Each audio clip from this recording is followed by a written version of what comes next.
Hey guys, before we jump into the episode, I just want to say that we had a couple of recording issues during this episode, so some of the audio isn't as clean as we would have liked it to have been. But hopefully it's not too bad, and you can still enjoy our conversation with Sev and Aneesh, who were very open and generous in talking about everything that goes into making a feature film like Run. We really enjoyed talking to them, hope you will enjoy listening, and now, on to the episode. Hi. I'm Michael, and welcome to Beyond the Screenplay. Today, we are talking to the creative team behind Run. So I'm here with Alex Calleros, part of the Lessons from Screenplay team, and writer and producer Sev Ohanian, and writer and director Aneesh Chaganty. Fellas, welcome back to the show. Hey, thank you. Glad to be back. We're very glad to have you back. It's exciting because we got a tease of Run when we had you on talking about Searching, and so now we've gotten to see the film and we get to ask all of our follow-up questions now that we know. Oh, that's so cool. I don't remember what was the tease though. Do you remember? Yeah, it was you did like a nice kind of log line about there's a girl and her mom. You dark set it secret. Up as, there's a dark secret in the midpoint. You find out what's really going on, and the first half is an investigation. So we're very excited about it, and congratulations, because it's seeming to do extremely well. I really enjoyed the film. It's like the most watched movie ever on Hulu, which is pretty impressive. So congratulations, you guys. It's really awesome. Thank you. We're expecting it'll last. It'll stay the most watched Hulu film ever until the next Hulu film comes out, and Hulu can release some more stats about whatever. Listen, enjoy it while it lasts. Yeah. It's still quite an accomplishment. We're really excited to talk to you guys about your writing process. Again, you guys had really interesting and awesome advice last time, and the filmmaking process, how this was different or similar to Searching, and then your experience with Hulu and this kind of new distribution model that movies are finding now that we're in 2020 and the world has changed since last time we all talked. So I kind of wanted to start, with what was the inception of this film, because I really enjoy how simple and focused it is. It's just a couple characters in a contained place. It feels like a movie, just like a classic movie. And there aren't a whole lot of movies coming out that have that just old school, very focused and effective storytelling. And I just really appreciated that. So I'm curious, just to rewind, where did the idea for this movie come from? Basically, the previous film that both of us had worked on together was called Searching. And Searching was, I'm sure your fans are familiar because we were on with Searching, but Searching was a very, very technically complex, unconventional, extremely modern movie, and it required a lot of sort of out of the box thinking and problem solving. And it was unconventional to every single person who's working on the movie. And for me, someone who has never made a movie, the entire process of making that film, all I could think about was one day making a normal movie, I think in a lot of ways, Run was, before we even came up with the story, was designed as a set of parameters that I really wanted to execute for myself, to prove to myself that I knew how to make a movie, and that I could kind of elevate myself to the next step before elevating myself to the next step and stuff. So, in a lot of ways, Run is a direct response, and it is the exact opposite of Searching. For as unconventional as Searching is, Run, like you said, it was intended to be a very kind of classic old school thriller. For as complex Searching is, Run is extremely sort of like a bare bones, two characters, one household kind of a thing. And for as sort of we got a lot of the haters of Searching, people call it a gimmick we relied on, or even the people who love that movie, it's a gimmick, we'll acknowledge it's a gimmick that we made work. And I just wanted to be able to show myself and maybe other people that I could go the other direction and don't give any gimmicks, and we'll still make something thrilling. And so when those were the parameters to it, one day we stumbled on a news article that at the time had not been adapted into 6 other properties, since when we had read it, and we thought to ourselves, wow, if you twist one element of that news article and keep this central kind of this horror a secret that one character is keeping from the other character, as opposed to this thing out in the open, you have a foundation for a Hitchcockian movie. And once Sev and I started talking about that, it just sort of became text that we just couldn't stop, and little set pieces and scenes and back and forth, and it slowly kind of grew into an outline. Awesome. It's fun watching this, having seen Searching, because like you said, it is completely the opposite. It's fun to see that like range be reached immediately. And I think as a creator, I'm sure that's fun to do one thing and then do the exact opposite and just like flex both sides of those muscles. So yeah, I'm curious, as you were developing it, like were there other kinds of stories or inspirations that you were drawing from when trying to shape, how horror is it going to be? How thriller is it going to be? Kind of what kind of led you to arrive at this genre of the story? Yeah, I think, from the beginning, we wanted to make something that we always described Run as one half of a Hitchcock movie, and then the second half Don't Breathe. I think the editing process, which I'm sure we'll talk about, sort of changed that into like first fifth Hitchcock movie and 4/5 Don't Breathe. But like the whole film was always supposed to be, from the writing stage at least, like kind of one of those old school thrillers that didn't rely on blood or gore, but rather just like a ticking clock and like a character having to use a phone without somebody finding out. Those were all like the movies that this was sort of like trying to be. And for me, at least, the movies that kind of got me into this whole thing. Like I grew up on like the Shyamalan movies, and he was inspired by Hitchcock movies, and like those sort of like old school feeling where like the stakes are still high, but they're so domestic and they're so small and they're so contained to one character's like specific plight, was always sort of like an inspiration to sort of to draw from. And those inspirations both literally, I mean, the movie wears its inspirations on its sleeve so outwardly, like the references are aplenty kind of throughout. But yeah, those are sort of inspirations from the beginning. Awesome. And maybe we could save this for later if we want to be kind of more chronological with our pre-production, production, post-production. But I'm so curious about, you mentioned something there about the editing process. So was the screenplay structured differently than the finished film? It's not that it was necessarily structured differently, but we took out so much that used to be in the script and even in early cuts that just by the very nature, like events started getting, just crushed. Like it used to be 20 minutes between this plot point and that plot point. Now it's 2 minutes.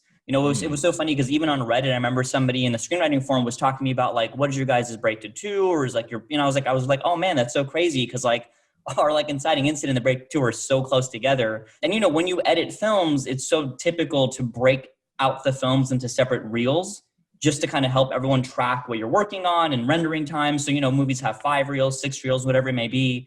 I remember for us, like our reel 2 ended up being like 3 minutes or something by the end of it. And so I think that's what Aneesh means when we talk about the structure changing, and that, just by the virtue of like, we used to pitch this thing as like first half is a Hitchcockian psychological thriller. Second half is Don't Breathe or a prison break movie. But now that the first half is a little bit been gutted, it's hard to call it the first half. It's really the first fifth in Anish's in our own words. Was there a story reason why a lot ended up coming out of that section? Because one thing I was struck by with the film was that you guys don't drag us on too long, making us wonder if this is a Munchausen by proxy kind of story. Like that becomes kind of pretty clear pretty quickly, which I actually appreciated, because I think that's where my mind goes to right away when there's, somebody who's very sick with a controlling mother. Like we have seen it a few times now, in Sixth Sense, that's a subplot, and Sharp Objects on HBO, that was kind of part of the plot. So I really appreciated that the movie didn't try to build most of its story on that being the twist. There's actually another twist to come post the Munchausen by proxy twist. So was that part of, I'm curious, was that why some of that was taken out, or what was the rationale in the edit for gutting some of that act too? Funny enough, I think that's one of the benefits of what happened, what you just described.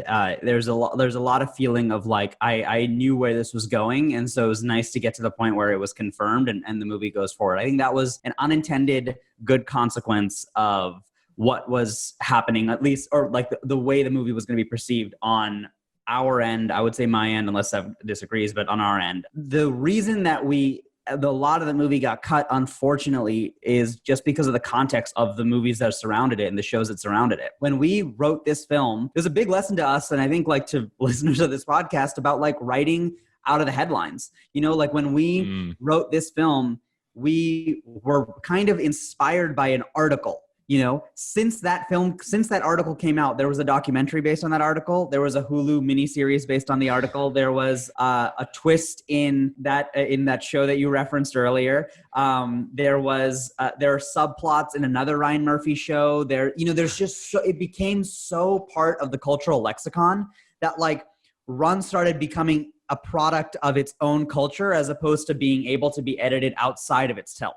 And I think that is like one of the things that the script, if you read the script, it's a lot more fleshed out in that first half. And like, I think even if my argument, and like, I think there are deleted scenes on Hulu that I kind of introduced with no sort of like hiding of how I feel about them. So like, I think like my argument was, and again, I'm saying this, Alex, knowing that like you liked what what it played out worked for you, then the second hide the fact of what the twist was. But like, for me, what would have been just as interesting is even if we were sure that it was Munchausen, even if we were sure, there's still this cat and mouse game being played between the two of them that I think is really, really interesting. And that stuff got taken out because everybody's seen this 1,000 times before. Everybody knows it's Munchausen. Let's just get to the escape. And that was an argument sort of being argued against us. And to be honest, like, it's not a dumb argument. It makes perfect sense to be argued with the context of the time. I think maybe in 20 years or whatever in the future, if we'll ever be able to look back on this, there will be a version of this movie that maybe can exist outside of the 2020 timeframe it was released. Well, now I want to see those deleted scenes because, I mean, I'm always down for some Sarah Paulson,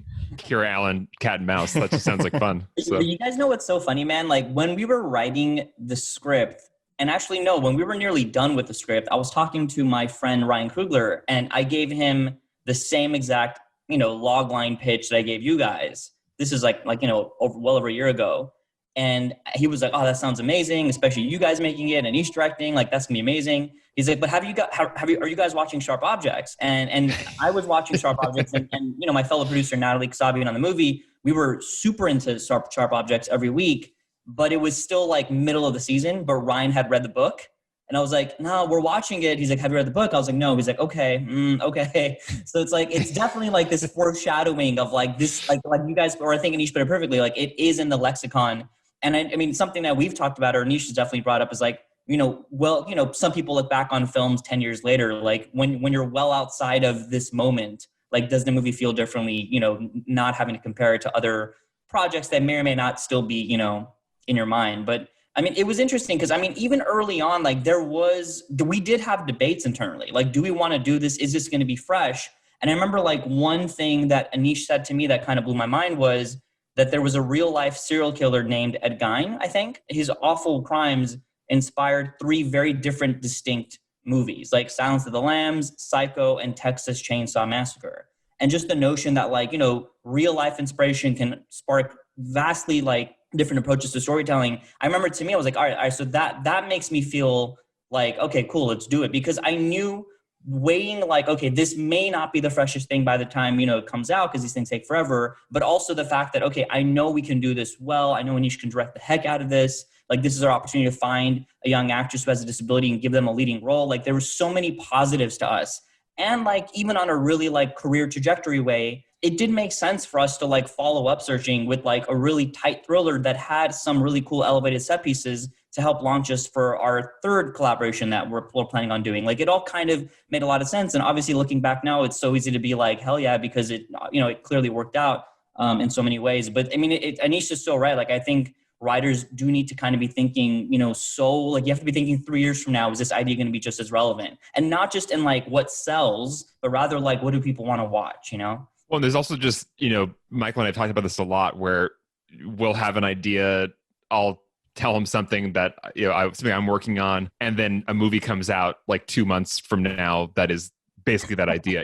There's a weird like collective consciousness that we're all plugged into, I think, what's in the air, what's going on in the culture, what are we all reading and seeing? And I think we don't realize how all of our brains, are more similar than we think in taking that data and coming up with what we think are like our magical original ideas, but it's like, oh man, everybody else is thinking that too.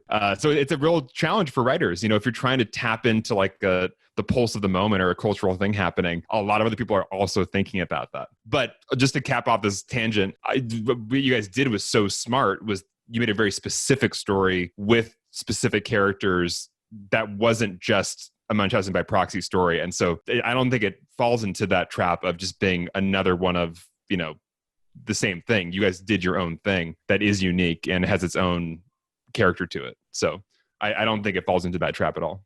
Yeah, I feel like that's kind of the thing that you have to be thinking about, because if you're too worried that your idea is going to be capitalized on by somebody else, like you could just get frozen and not do anything. Right. And so I think focusing on what is the way that you want to tell the story that is unique. And I think that's definitely what's here in Run and what I really appreciated about it, because the way you handle the Munchausen and trying to figure out how to even describe it, it's like it's there, it's part of the setup, but it's not like about that. Like it's about like a girl trying to escape and kind of fulfill everything that she's capable of. And so I'm curious, when you guys were writing and developing it, like what were your conversations about how you want to tell the story? Like what was the heart of the story that you wanted to convey, and what were some of those constraints that you were putting on yourselves? Yeah, I can start. I mean, to us, like, one of the typical, I guess, motivators for real life Munchausen by proxy cases is like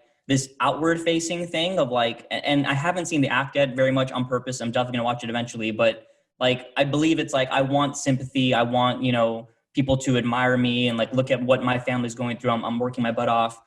For us early on, it was like, we didn't want to make it about that. It had to always be internalized for the mother character, Diane, played by Sarah Paulson. It was all about dependency, like this idea that like you have children and they depend on you and they need you. And there's a certain fulfillment you get from your life if you are, serving that purpose. But eventually one day that's going to end. And like, what happens to a woman who maybe has nothing else in her life, and this is all she has? Like, what lengths will she go to keep that? And is that not still arguably love? So like, we realize, like, if we can tap into that psychological aspect, it could at the very least be really specific. And on top of that, I mean, everything else you guys said, like, we knew we didn't want to make something that was too melodramatic. It had to have excitement and lots of highs and lots of lows. And like, early on, we kind of had this idea of like this Mission Impossible sequence, like this midpoint centerpiece of the film of like a girl escaping as something as innocuous as a domestic house, but like making it feel like it has the stakes of Tom Cruise on the outside of a skyscraper. Like a lot of that kind of informed like, okay, if we're going to do this, here's the approach we should have. I'm probably forgetting a lot of stuff. Aneesh, I'm sure you have a lot more. Yeah, I mean, no, you didn't. I think the only thing that I would add is that thematically, the thing that, we were trying to keep in mind, and this is something that I think, I keep coming back to like what got pulled out of the movie. The movie's 90 minutes. So like it's or 84. So it's easy to say that. So like one of the things that was sort of in the script that we kept trying to talk about was this element of like, we all become our own parents, even when we are trying to not. In the original script, there's a lot of conversations that Diane has, Sarah Paulson's character has, about her own mother, and a lot of allusions to her or Chloe's grandmother. And that's mentioned throughout the film and visually referenced throughout the film. And when we finally reveal the truth about what happened to that character, which is another deleted scene, like it explains a little bit about how Diane became the person that she is, and how in trying to like push away her own mother, she kind of turned into a version of her. And at the end of the film, Chloe, who's spent her whole life now, like in that little 13-year gap, or sorry, I forget how many years between the thing. We changed that so many times. But at the epilogue, like how many years goes by, we can imagine that her daughter has spent so much time trying to like separate herself from her mom. In a way, she ends up becoming her mother too, but she still ends the movie because like every single woman in this family, what we were insinuating, was like sort of passing on this abuse to the next person. She ends up passing it upwards and ending the chain and not going down to her own daughter. That was an element that we loved in the script, and like how it would sort of talk about we all become our own parents, even when we're not trying to, even when they're evil. Those sort of themes of it kind of were prevalent throughout the film, and one of the sort of like totems of the film, along with the concepts of like dependency and when love enters that area of dependency. I definitely got some of that thematic vibe from the very last moments of the film. It was like that final twist does give you a little bit of that shiver of like, oh, there is like a passing on of this thing. Disturbing cycle. When we talked to Sev and Aneesh for a podcast episode on their film Searching, Sev said of Hollywood, people say it's all about who you know. I've found it's more about who knows you. And I completely agree with this. Since launching Lessons from the Screenplay, I've had a number of opportunities emerge as people discover the channel and reach out to me. So to make opportunities happen, you have to make good work, and you have to have an online presence. That second part can be tricky, which is why I think you should check out Nathaniel Drew's Skillshare class, Creativity Unleashed, Discover, Hone, and Share Your Voice Online. I like that his approach isn't about copying some other creator, it's about learning who you are and what your voice is, and then figuring out how to best communicate that with the world. And it's just one of the thousands of classes on writing, photography, graphic design, and more that can be found on Skillshare. And if you use our link, skillshare.com/BTS, you get a free trial of premium membership. So head to skillshare.com/BTS to start to discover your creative voice. Thanks to Skillshare for sponsoring Beyond the Screenplay. So I want to talk about the Mission Impossible sequence. I like describing it like that because that's really what it feels like. And I feel like that's the film kind of feels like it's going to do a quick reference to video games where when we talked to Neil Druckmann, who wrote and directed The Last of Us, he talked about in video games, they often build the middle of the game first because that's when all of the mechanics are kind of fully realized, and that's what everybody, that's when the player will have everything that they need. Hearing you guys describe that Mission Impossible sequence, that's kind of how that feels for this movie. Is I feel like that's when the movie kind of fully like blossoms and like the payoff of all of these setups that have been done. The house and the design of the house, all these boundaries, like boundary and being boundless is obviously a thing that comes up a lot, and so you have all these boundaries that are innocuous in and of themselves and have been kind of meticulously set up throughout, and it kind of creates this perfect like maze that then results in this epic, just it's a crawl across the roof, but so much, the limitations and everything that's at risk, and it really pays off. Like I think that's the most fun part of the movie for me because of all these reasons. And so I'm curious to hear about you guys when either in the script phase or on set in the production design, how did you come up with those boundaries and how much thought was given to like all the roadblocks that you could design to force this character to take all these crazy actions? In the beginning of this, I think we mentioned that like we wanted the first half of the film to feel like a Hitchcock movie and the second half to feel like Don't Breathe. But one thing that we never wanted to sacrifice was the sort of sense of the movie's like minimalism and using every element that we had around the film and never sort of like blowing up the world in any sort of like kind of crazy way. And so from the beginning, when we made Chloe into this very sort of like ingenious thinker, out of the box thinker, very witty, very like great with her hands and stuff like that, we knew that like that the solve for this escape sequence would have to pay off this personality that we set up, who is sort of like ingenious. She's always coming up with like such clever solutions to the problems at hand, and like we literally basically honestly didn't even know how she would do it. We just knew that like she's gonna wake up locked in this room, and then remember us talking about like, okay, how would you do this? How would we do this? How would we get out? Basically like lock the room, make every single possible escape unavailable to her, unavailable to us as writers, and then try to write ourselves out of that using a minimalist kind of vibe, basically paying off all the elements that we'd already set up and kind of paying off Chloe's character. And then from there, we kind of just got into, I don't know, like we just looked out the window and we're like, okay, she can crawl. And then it went from there.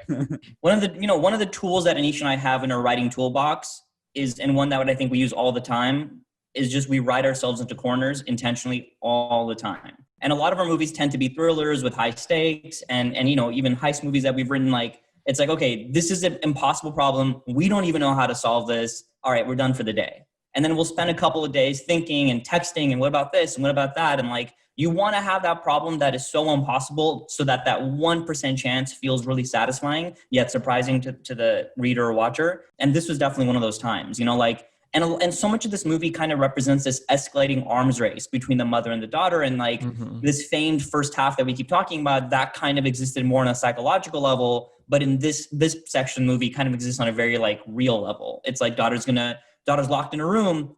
All good. I'm going to break out the window. Daughter's, suddenly like, oh wait, I'm locked upstairs. Okay. I'm going to try and push myself down the stairs. Like it just kind of had to feel like this never ending pulse. Like, I love horror films that like, usually when it gets to the third act, when it's kind of just like the last, the final girl or whatever, like relentlessly trying to survive after horde. And we wanted to kind of convey that same feeling, but again, like in a house. Like I think so often movies, because they can, like, will resort to those massive CGI battles and all these things to convey all that kind of feeling. But like one of the challenges we've always had is like, how do we do that same thing just on the fraction of the budget? And not only for economical reasons, but just because we've all been locked in our rooms probably by our parents, or at least sent to our rooms. Like we all know what that feels like to like be at odds with your parents. You all know what it feels like to want to break free. I think today, more than anything, everyone really knows what it feels like to want to get out of your house and go explore. And like, I think Yes. that universality can hopefully kind of create this real sense of exertion and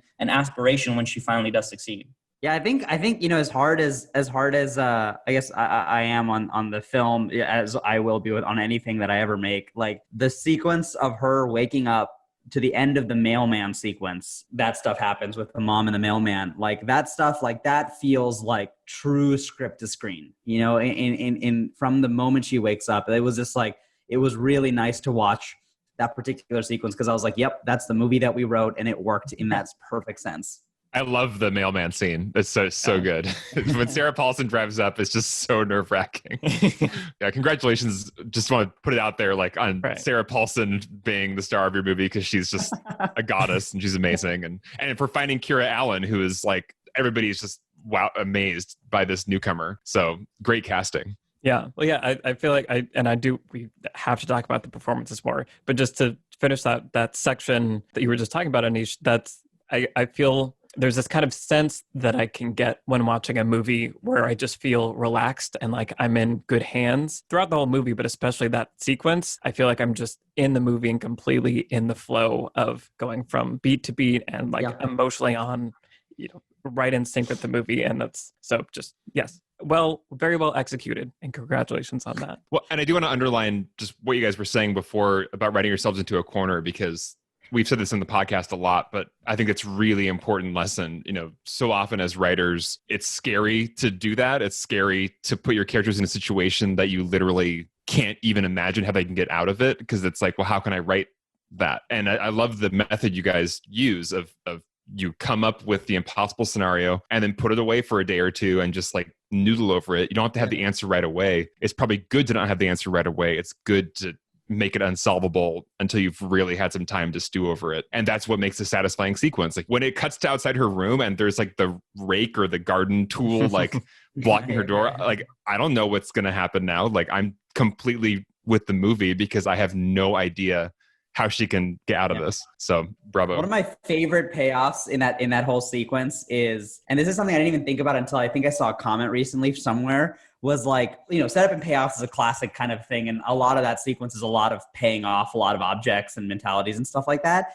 Is the soldering iron is almost like the unexpected payoff for the 3D printer. Because a lot of people thought like the 3D printer was what was going to get paid off. But it wasn't the 3D printer that got paid off. It was a tool that helped make a part of the 3D printer. I love, someone said that the other day. I was like, oh, wow, I didn't even think about that. Like, that's so cool. Yeah. Alex, I'm glad you brought up that moment of revealing, the rake, the tool, blocking the door, because that was something I was paying attention to a lot when watching it, is what information is revealed to the audience. Because there are moments, most of the time where just with Kara Allen's character and seeing what she's seeing and learning what she's learning. But there are these moments where we jump to Diane's perspective very briefly, or, that moment where, we know the door is locked, but she doesn't know what it is, but then it reveals to the audience what it is. And so I was wondering if you guys had conversations about that at all, as far as strategies of when you reveal what, if you were trying to, mostly align it to a character, or if it was just about what would make the most compelling cinematic experience. Just your thoughts on revealing information, because that's a big part of thriller movies, obviously.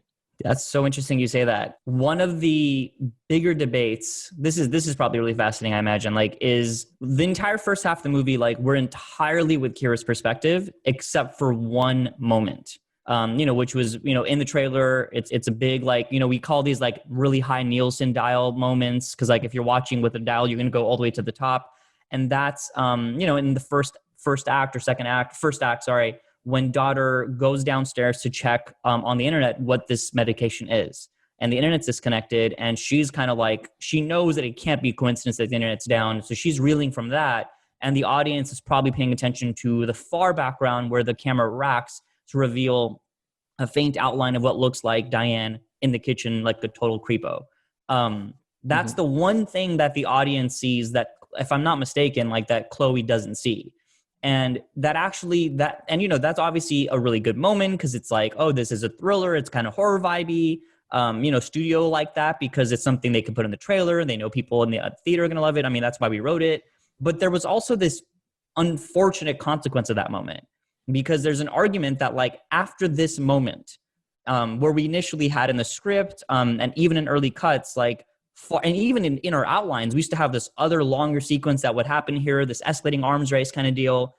It almost feels unnecessary, because the audience now knows mom wasn't in the kitchen like to drink tea at night. She was watching to make sure Chloe's being a good little prisoner. So it's like, why are we going to watch scenes of Chloe try and still figure out what's going on if the audience is going to be this much ahead of her? And like, Hitchcock always said, you explode a bomb, it's surprise, but you show the bomb, it's suspense. That can only go so far, especially like in the context of this world in which every other weekend there's a Munchausen by proxy project coming out. So like that there was moments where we were debating, should we take that shot out? Like, should we lose this acute sense of suspense and horror and dread and potentially save this more like broader suspense, and dread? Like that, it was a big, like, and in our particular case, the studio definitely had an opinion, which is don't lose the trailer moment, which obviously you get. But it was that really. That's why I'm curious that you asked that question, Michael. Like, it is a big thing to discuss, like when you're writing these kinds of movies. Yeah, it's really interesting to hear that there was this kind of back and forth, and I feel like this whole time now I just want to watch like the extended cut to see both versions. It's only extended about like 7 more minutes too. It's not even that long.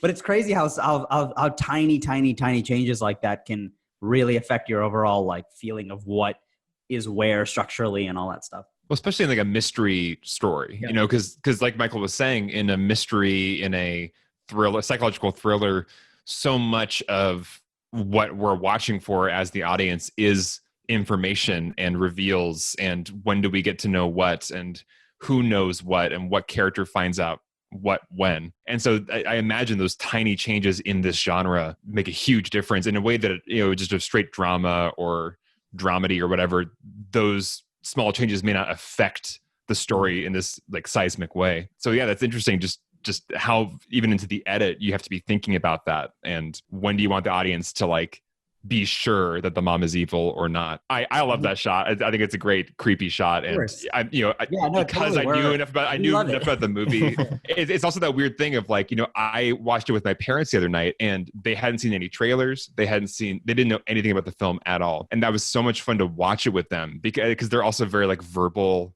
audience members, especially in their own home, and so they were genuinely like you had them every step of the way. Like they didn't know anything. And so they were like shocked that Sarah Paulson was actually evil. Like it was so much fun. And it's always a tricky thing with a movie like this. You wish as a director, as a writer, you could just give your audience that Harry Potter, like memory forgetting spell. Cause everybody's seen so much like media usually going into a movie, trailers, posters. Yep. And so you have these preconceptions, and with a film like this, it's so much fun to not have any of those. Mm-hmm. So you truly are surprised when Sarah Paulson is like evil demon person in the background. So that's why I quit watching trailers after Spider-Man Homecoming. I don't watch trailers anymore if there's a movie that I know I'm going to watch anyway. Like it just, I guess some are done really well, but I hear you. By the way, one other fun piece of, just because you guys were talking about the garden rake outside of her door as a moment where we kind of see outside of Chloe's perspective. Like what's really fascinating is when we wrote the script, we had written in the script, like mom has like a professional security latch kind of thing. I don't remember how we described it, but it was one of those like things that you could buy at IKEA where it was just like it's like a door stopper, like. Exactly. And like, but there was an issue in the sense that, Chloe's door opened inward, like most bedroom doors. So then I remember, and normally like with any movie, like you have meetings with the props team and you're like reviewing props well in advance. This movie had so much going on and we were a much, tighter budget than, most studio movies. I don't think any of us had really approved this thing until the day of. So then I remember on the day of, we had a wonderful prop master named Jason Gibbs who brought the lash thing, and it was like clearly like, ooh, that looks odd. Like that's not going to really work for us. It just didn't make sense. And I think when he pitched bringing like a stick, like, cause it looked like something from a garden, I remember saying, oh, can we just add a rake to that? And now it's like literally the garden. But what was interesting was the initial idea was, if mother had the security thing, then you suddenly are realizing, oh, mom has always been planning for this inevitability, that one day she would need to, like lock Chloe up. And now because it's a garden rake, like the implication of being outside of Chloe's mind, it's like, oh, mom is improvising. She's reeling and she's doing whatever it takes to keep the lie alive. And I remember thinking like we were like juggling. I'm like, that's actually not the worst like improvisation. And like, again, props to Jason for like in the moment he went and found that for us. But just really fascinating that even a prop can kind of tell you a lot more about what's happening outside your perspective. Oh my God, that dog is so cute, Alex. My little dog Penelope is sleeping behind me on bed. She just poked her head up. I love pets in the background of Zoom calls. I want to talk more about what it was like on set and things like that, where the story, you write the script, you think you know what it's supposed to be, and then making a movie is a whole other thing where things are constantly going wrong and you're discovering things. And so I'm curious to hear from you guys, what was that experience like? And, Aneesh directing Sarah Paulson and finding Kiera Allen and getting these really great performances out of both of them. Because that's one of the things that I think is risky in some ways about making such a focused, intimate domestic story, is that the movie relies on those performances, and Kiera kind of has to hold the whole movie on her shoulders and go toe to toe with Sarah Paulson and all these things. So yeah, I'm just curious to hear, what was production like? What were some interesting challenges, and what were some lessons that you left set with? Yeah, so the directing is directing Sarah Paulson and then directing Kiera Allen, those are like almost like a schizophrenic experience. Like, just because Sarah is a veteran and Kiera has never been in anything before. And so like the way that you're talking to them, the way that you're not talking to them, the way that what you're telling them, the information that you're telling them or communicating to them, or like any sort of like encouragement that you're giving them or not encouragement that you're, like, that's all like, I was like, it felt very, very it was very difficult, I think overall is just like, because the processes were so different. And then oftentimes they'd be in the same scene together. So like you're going to one character and you're not saying anything. Like I would tell Sarah like 2 words and I'd go to Kiera and give her a book, of just information. And it's like, I think so much of that is just like, well, I don't want Sarah to think that I'm not giving her any thoughts, but like, she was incredible on her take 1. So like, what am I supposed to, it's still like, it's a lot of like, there's a lot of like sort of mental games that you're playing while you're sort of delivering, or while you're working with 2 kind of people who are acting with each other, both whom, you've kind of predetermined or judged that like need totally different ways of, or different types of input, I guess. That was a very kind of challenging part of the experience, on top of which, this was my first live action movie, so like, I think like, it felt like on searching, I felt like uniquely capable, like everybody else was learning it for the first time. And like, I'd done this a few times before. And now it was like, I was the only person who had never done this, and everybody around me had done this many times before. And so like that sort of element of like, on top of talking to actors differently, just being like, am I even doing the right thing? Like, there's so many terms of, and how like just processes of how movies get made that I learned making this movie. And one of the many reasons I think we had the smart foresight to do something small and not like write Mission Impossible as our next movie. But yeah, that was sort of like a directing kind of a challenge or an insight. But I think from a writing standpoint, the biggest challenge on the production was our weather.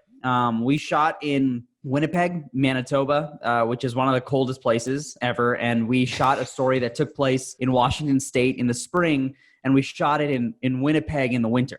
And Winnipeg in the winter gets like, it's notorious. It's not like just cold, it's notoriously cold. And we were, shooting in like, there were days that was like minus 14 degrees outside. And so like God. A lot of the story has to change because like, we can't feasibly shoot outside. You know, and the biggest arena where the story changed because of the weather was our climax. The finale of the movie was always supposed to take place in a hospital. It was supposed to take place in a hospital in the morning. And what ended up happening was taking place in still a hospital, but what looks like and feels like to be like a convention center, which it was. You know, like and I really do think a lot of the climax's like punch came there's a lot of time. I mean, compromising is the name of the game. You know, when you're making movies since you're a kid, you're like, oh shit, we don't have a blue paper, we had a red paper. Like, how do we make it work? You know, that's the name of the game. This was the one thing on set. I remember on the day of, when we were on the day of, I was like, I don't know if this is not, I don't know. And I'm like, and you know, I even watching that movie back, I always go, I wonder what it would have been like in the morning with her busting out of the hospital and seeing the hospital behind and a staircase below and ambulances underneath it. Like, that is the ending to the movie. And so we had to change that because we couldn't shoot in minus 14-degree weather, to no one's fault, but the fact that we had to shoot in Winnipeg because that's where we got the most tax credits. And that is sort of like the back and forth of the weather was a daily sort of thing, always looking ahead. You know, we shot all of our exterior scenes first, the first 4 days of the movie, because we knew it was going to snow. You know, like, we basically grew a garden in a warehouse, a full garden in a warehouse for 2 months. And then on the morning of the shoot, transported the garden into her garden, shot the outside. And by the next day, all the plants were dead. You know, like, it was a lot of that. Wow. So it was very, very, very cold. I mean, the climax was honestly a bummer. You know, like, I've been lucky to have made a lot of movies, and like every movie, like Aneesh says, you're going to lose locations. Sometimes you lose actors to like things outside of their control, like tragedies. But like, man, like, for a movie that's all about being locked inside, that finale was going to have this huge outdoor, like, wide open, big scale. And, you know, I remember we tried everything we could to still shoot outside before we, you know, like, went with plan B. I remember at one point we were like, okay, we'll have like flamethrower heaters, which is a real thing in Canada, like right off a frame. You know, we'll have actors all wearing like electric underwear or whatever it is. And I remember like we had a big conversation with Sarah Paulson, who to her credit was down, you know, like she's like, but she did say, because I remember at one point we were like, look, Sarah, like Leo DiCaprio did it for The Revenant, you know, like, and then she, you know, she was so funny because she's like, yeah, but Leo is supposed to be freezing his ass off in that movie. Right. You know, my character is signed up for. Yeah. And like, you know, like, it makes sense for the character and the actor to be freezing, but like in this movie, it didn't really fit the mold of the film for Diana to be freezing her like butt off. Like, and I remember like we just had to compromise. And, you know, I think, you know, to everyone's credit, I think we still pulled it off. But yeah, for us, it's always going to be like that wistful imagination of what could have been. Yeah. If Aneesh blows up to George Lucas proportions, we will definitely re-release. I mean, it's like ending with age down actors and all you know, it's so funny. Like, I think one of the ways that you can feel it is the aesthetic of the movie changes in that in the climax of the movie. Like, it like suddenly feels like this modern, like Blade Runner-y kind of vibes in that hospital. Like, it loses that Hitchcockian feel right when she explodes out of that into that final climax where like she's at the digital escalator, not digital escalators. It all feels so digital and like LED, you know, and like it was supposed to feel timeless. You know, it's supposed to feel like the front of an old hospital with emergency written out the front of it, you know? And like, that was when we had shot it. We had tech scouted that location that we were going to shoot at. We had done everything except on the day of the shoot, it was just too fucking cold. And like, and even just as far as like antagonists, like the car was supposed to be right there. Like this, right there. Like the idea is like, oh, if she gets into this car, it's over for daughter, you know, like, but anyway, we're going to just keep bemoaning all this, but it was a hell of a compromise, and I can't wait to hopefully never have to do that again. Yeah, I really appreciate you guys talking about all of that and sharing all of that, because I think that's the other aspect of making a movie that people often don't think about, is that it's, you know, you have to make creative decisions, and there's the perfect ideal world where you get to do exactly what you want. And then there's all these logistical problems, and some are small and some are huge. And so it's making movies not just about like, can I picture a cool movie? It's, can I navigate all these crazy changes and still come away with something that is getting the idea across. So I think that's, I don't want to like keep telling you guys about how great you are, but I think that it's cool now with two movies now that are challenging in their own ways, that both times the movie is a movie and is telling a story and is like engaging and emotionally affecting people. And I think that's that's something that it seems like you guys prioritize is, making sure that the experience for the audience is fun and engaging. And I appreciate that. And yeah, I guess, I don't know, what are your thoughts on that as far as prioritizing the audience experience versus, I think a lot of writers can get bogged down in, the realism of this thing, and well, this can't possibly happen because this would happen and that, and then you kind of, if you go too far down that path of like, what is the most realistic possible way for this to happen, nothing happens, and it's not a movie because movies aren't reality. So I guess just kind of philosophically, what is your guys' approach to movies and storytelling? What do you want the audience to feel and get when they're watching one of your movies? Small question, no pressure. I'll start, but I mean, obviously, the lame answer is it'll depend on the movie. Like Searching was very much intended to be this 4-quadrant, like audience friendly thing. We're going to take you on a journey, but we're going to kind of leave you feeling satisfied and all the boxes will have been checked off. And Run, partially by design, is not supposed to be that. And it's supposed to, like, we're not going to answer all the questions. We're going to leave you lingering with some doubt and questions of your own.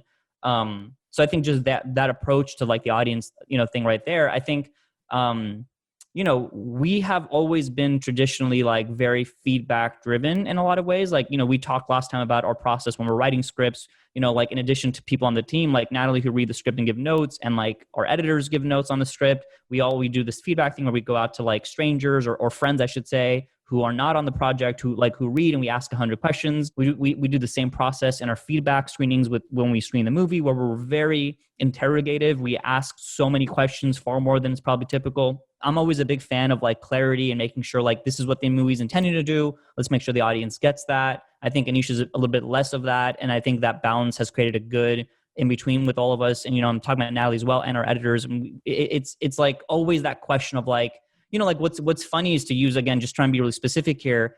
In Run, near the end of Act 2, daughter's in the basement, and daughter, has just realized like it hit her, like, you need me. Like that's what this whole thing's about. It's never been about me. And mom has a syringe and it's really scary. And daughter's like, I don't want to die. And mom's like, I would never. And it's really vague, but it sounds like mom is saying this needle is going to make you forget everything and you'll be my baby again. And you may never walk again, but it's okay. Or you may never move again. And daughter is locked in this room and it's like, holy shit. Like, am I about to become like brain dead? Like, am I going to be comatose? What is this crazy woman about to do? And this is another, by the way, one of those times where like, oh, this is great. All right, see you next week. We'll figure out what happens next. And like, it was so important. Like when we landed on this idea of like, well, technically daughter could try and kill herself. It's crazy dark, but if mom realizes what's happening, she will have no choice but to get her help because daughter just realized you need me. And, she would swallow that, that organophosphate, which Natalie's father, who's a real doctor, loves to keep telling me that doesn't exist. And mom would have no choice but to get her help. So it was one of those things where I was like, oh my God, we're so brilliant. This is the coolest thing ever. This is thematic. It's a great twist, blah, blah, blah. But in screening the movie, there were so many moments here where it wasn't quite clear, what does that needle do? Additionally, is daughter actually trying to kill herself? Like, is this her giving up? And by chance, she ends up in the hospital. And it was like one of those debates where it's like, well, and I'm often going saying like, I do think it needs to be clear thematically, blah, blah, but also there's a question like, well, if it's not clear, it's fine too. Because if the audience wants to believe B or C, that's still fine. Like the movie kind of becomes the audience's once they make it. So I think this film was, being such a departure from Searching in that way was just really fascinating to have those discussions. And ultimately, I do think we always push the needle just enough to maybe satisfy that basic level of clarity. But it is definitely a movie that I think more than Searching is far more open interpretation, even down to individual beats. But Aneesh, what do you think, man? I'm curious about your answer. As far as like the process of feedbacking goes, we test everything. And I think to be candid, I think as from Searching to Run to what we do next, I think like my opinion about listening to every single person's piece of advice has sort of shifted, as I was sort of alluding to, because like there's an element of movie that you end up being able you risk yourself making a movie for the lowest common denominator and then not the movie that you wanted to make. And I think like that is a risk when clarity comes in, but that's the con side of it. The positive side of it is by questioning everybody, you're trying to also do the thing that you also wanted to do, which is like make a movie that like a theater would love, you know, and like a lot of people would love. And the difference that I, as a human being, need to, or not as a human being, as I think as a filmmaker, that the balance that I think I'm now striving to strike is like make the movie the theater would love, but not necessarily the movie that would make the most money, you know. And I think those are different.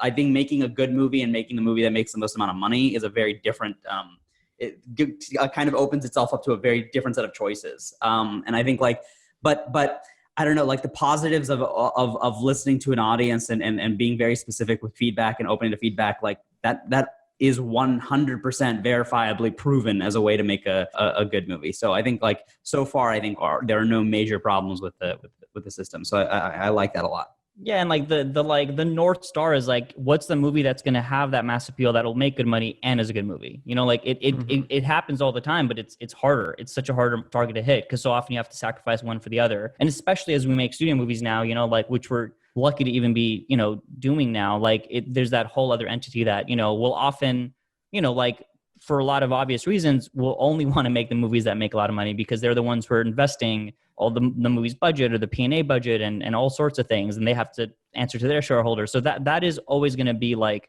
that is the creative struggle, I imagine, like probably on any type of art. Right. Yeah. I mean, it sounds like you guys were talking about just the fundamental creative struggle, as you're saying. And then I think what I appreciate about your guys' approach to it is that you're cognizant of the fact that movies are kind of for an audience and for people. And that is this kind of generous thing where you want other people to be engaged. Because I think the danger that some artists can run into is, you know, I want to make my movie and the audience is sitting in this theater to watch my movie and they are here for me. And I think you guys, you know, have the opposite thing. And so I think I'm excited to continue to hear your journey as you're trying to find this balance of making something that appeals to people and entertains people, but also is the artistic vision that you have in your head. I'm very excited to hear that. I can't commit to never being that guy, but in the future, but I appreciate that we're getting now. Yeah, no, it's the journey. It's great.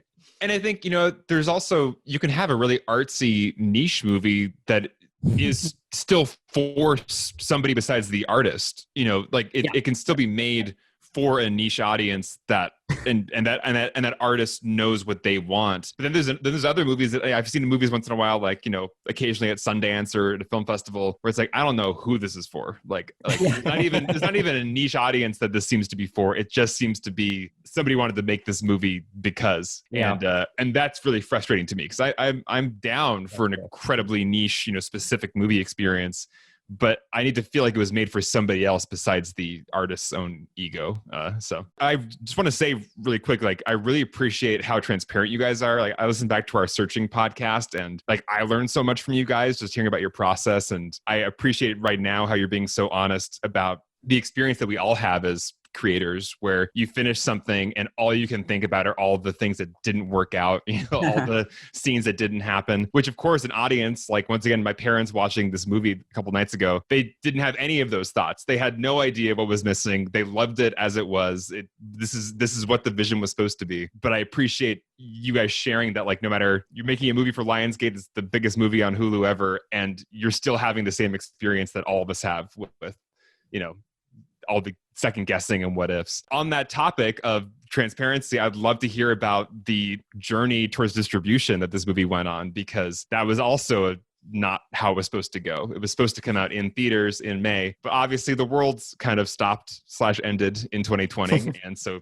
a lot of plans changed. So I'd love to hear about the journey to Hulu and how that's worked out for you guys, and how has it changed maybe just how you're thinking about the future of distribution and this industry that we're all, you know, a part of. Like, what is going on here moving forward? You know, we were supposed to come out Mother's Day, and that was a date that we fought for, to be frank, with Lionsgate quite a bit. Mother's Day. There on Aneesh's poster, May 8th. And because we were just like, get it? It's a movie about a mom and daughter, and it's not a fun Mother's Day movie. It would be so cool, counter programming. And you know, Lionsgate bought on, and it was going to be this whole campaign about that. And I remember early on in the pandemic when we had calls, it was like, we were so vigilant about like, let's not lose our theatrical. You know, we had a feeling like this is a movie that, I mean, we had seen the movie play in a couple of test screenings the studio finance energy test screenings. These are not the ones that we do internally, but rather like 200 strangers meet in Long Beach or something. And it was like the movie has this awesome, like people are gasping together, people are whispering theories, people are yelling, oh hell no, at various plot points. And it was so cool. And we just had a feeling this is going to be, another movie that's going to definitely make its budget back and then some. But once it became apparent that this pandemic was here to stay and all the big blockbusters were getting off the calendar, it didn't feel economically smart anymore to insist on a theatrical release when, who knows, 2022 or whatever it is, because at that, you have to imagine it's going to be so competitive now. Like, are you going to choose to spend your hard-earned money watching Wonder Woman, The Batman, or our little tiny studio thriller? It just kind of was like, well, no, like you're going to probably want to see the bigger movies. Or do we want to come out during the pandemic theatrically? And we were very much not for that because we're taking this thing super seriously. We do not want people risking their lives to see something that we, made. It doesn't make any sense. When the conversation of streamers came about, it was kind of a no-brainer for us. And we were really fortunate that there was interest from the streamers. And when it was becoming clear it would be Hulu, like it was perfect for us. It's so funny because like so much of our editing was like, okay, how do we make sure this is not The Act, which is that series on Hulu? And then it was like, well, wait, if we can just land at Hulu, then we can just embrace it. And you can finish watching The Act and be like, hey, did you like that? Watch this, or vice versa. It was, and I think there's an element to Hulu, which is nice, that it's just like they haven't been around as long as Netflix on the original programming front. There's not a new release every weekend with Hulu. So that we had a feeling it would have just a bit more of a, ooh, I want to see this new thing, and it made a lot of sense. And they've been great to work with. Yeah, I have no negative, literally, like, this is one of those things where it's just like, like you if you want to read between the lines, there's nothing to read between the lines on. It's just like the pandemic happened. We couldn't release our movie. Like, it doesn't make any sense for a studio to not release our movie when every week a major blockbuster is being pulled and added to this like backlog of movies that when theaters come out in a way that it's going to be, I guess it's going to feel like a grand opening, I guess, because Tenet proved that you couldn't, or like at least to a lot of people, like, you couldn't release a movie theatrically and kind of do this weird, like dipping toes in both kind of waters here, So like when theaters do open, we're just going to have massive movie after massive movie. And like Run's not going to be able to compete in that. So it's like, it's unfortunate in the sense that we made this movie for the big screen and it's not going there. But like, if this was the smartest decision to make, and on top of being the smartest decision we could make, we ended up at Hulu, which was a place where like a single movie is a big deal still. And that to us is like a huge win. I feel like Hulu is almost this year is establishing them as kind of this place for indie movies or like movie premieres, because Palm Springs also was this huge hit on Hulu earlier this year. So I feel like it was a very smart choice, because you're right. On Netflix, things can get lost very quickly. There's so much content constantly coming out that you feel like a new show or a new movie comes out and it's like buried immediately. Yeah. Whereas I've been watching the rollout for Run on Hulu, and I feel like it's huge. It's a big deal. There's a lot of social media chatter about it. Everybody knows about it. I mean, there's like this Sarah Paulson renaissance happening right now. So it all just really clicked. And I think I agree. It's the perfect place for this film. Right. It still feels like an event. And there is, because we do still have, we have Twitter, we have all these other places where conversations can be happening around the movie, that it preserves some of that excitement of, okay, this is like the Run weekend, and like, oh, I'm seeing that person talk about this, or like, oh, that's a cool thing that person was saying, I want to make sure I notice that. And so it seems like it did end up in as good of a place as it could have, especially considering everything. And I'm glad to hear you guys are happy with it, because I think it does feel like a very nice home for it, for sure. And as a consumer of movies, I'm frustrated that I can't just watch all these movies. I mean, I have a good home theater system, so like I have a movie theater at my home. I want to watch your movie. Give it to me. So I appreciate you letting me watch your movie before, whenever we can go to theaters again. There is that thing where I feel like home theater setups have become more affordable. Obviously, not everyone has them, but I think it is more affordable. And because people are stuck at home, there is often like an audience, like because it was this movie release that was happening. It was like, well, I want to make sure that I watch it with my partner. I want to watch it with my mom, or we're going to sit down and have like a movie night. And I don't know. It worked out well. I'm glad you guys feel that way. Before we wrap up, just to kind of go back to the end of my question, just because I think of you, Sev, especially having a real pulse on like what's happening in the industry and what's going on. Is there anything to even say right now about the state of the film industry? Are we all just kind of on hold waiting to see how things play out post-pandemic. Like, how should we think about theaters or theatrical release moving forward?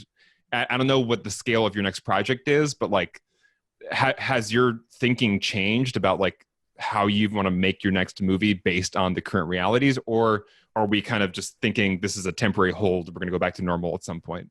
That's a good question, man. I mean, I happen to be like in the middle of a lot of films in different stages of production. I got a movie, Judas and the Black Messiah, which we just finished, Warner Brothers, and that's, will be announced soon. We have Space Jam 2, which we're still in the middle of making, just by the virtue of those movies take forever. And LeBron's been pretty busy with his day job, and that's slated to be released next July theatrically. That's the plan. We're in the middle of prep on Searching 2, Aneesh and I and Natalie and our whole Searching family, which we're actually about to watch the first cut of today, which is awesome. Right after wow. Yeah, we haven't shot the movie yet, but we have a whole cut we're going to watch. And then, Aneesh and I are writing our third movie that he's going to direct, which, to be frank, we imagine is something that we're going to hopefully be shooting once Corona is not a thing anymore. And that movie would not be as possible with Corona. So I don't know, like, to be honest with you, like, I just happen to have an interesting perspective with a couple of different active projects, but I don't know, man. Like, I think this is a very serious situation that far supersedes what movie studios and theaters need to. This is something that has to be fixed on a governmental level from the top down. I think there needs to be a lot more individual responsibility. I mean, I look at places like Australia and some of the East Asian countries who have done such a far better job of handling it. And I wish that could be the same here in the States and in other countries. But I think the only thing to really do if you are a writer is write. If you're a filmmaker, plan, prepare, develop, write if you can. If you have to shoot your movies now, like, I would really question, like, is there a way you could do it in as safe of a way as possible? If you have a movie that's finished and you're lucky enough that multiple parties may want to, acquire it, then I would recommend you just go and do that now, because I imagine there is a hunger for content that people will be probably paying premiums to buy finished movies. If they're good and more than one party wants it. But I'm sorry, Alex, I don't have any insight beyond that. Like, I'm very project to project, and like, some of these movies are so expensive that it's hard to imagine a Hulu would be able to afford it. Other movies like Run are inexpensive to make, so there's a real opportunity for a return on your investment if you do get a sale. I think some of these movies are more awards driven, so like, is it possible to have that same kind of feeling if you sell it? So I don't know. Sorry, man. I don't have necessarily one right answer, but hopefully that was insightful in and of itself. Yeah, no, I think nobody has real answers right now because we're in the weirdest year of our lives. So here we are. But yeah, no, I feel like that there's a lot of good insight in there, and it'll be interesting to see how it all continues to play out. Okay, well, lastly, can you give us a tease at all of this next project that you guys are co-writing and that Aneesh you will be directing? I'm gonna we're not gonna pitch the whole thing, pitch that whole thing. Just maybe that was a jinx. Who knows? I'm just gonna say, no, I'm kidding. No, I'm not as close to a good a pitcher as Sev is. But so the next film is in the spirit of sort of jumping from step to step is significantly larger than the ones we've made so far as scale goes. We were locked in a computer screen, then we were locked in a house, and now we've opened the house and we can see sky. So I think like, but this next film is it's a heist film, and I think like we really, really want to try and see what we can do in that kind of space. But it is a heist film set against the backdrop of the American immigration industry and world, and so just like, I think all of our favorite heist films sort of like, at least like from Inception, or I think Inception is the best one in the last few years. Bad Genius did it really well, where they just like they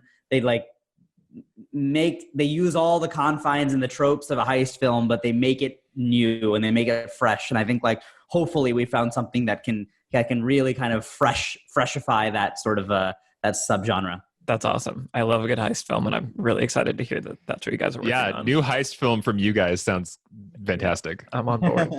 Awesome. Cool. Well, thank you guys so much for joining. Where can people find you, and where can people find Run? You could find Run only on Hulu if you're in America. Outside of the States, it is being released in certain countries, and other countries will, hopefully have an announcement soon as far as how and where you can see it. You can find me on all social media at Sev Ohanian.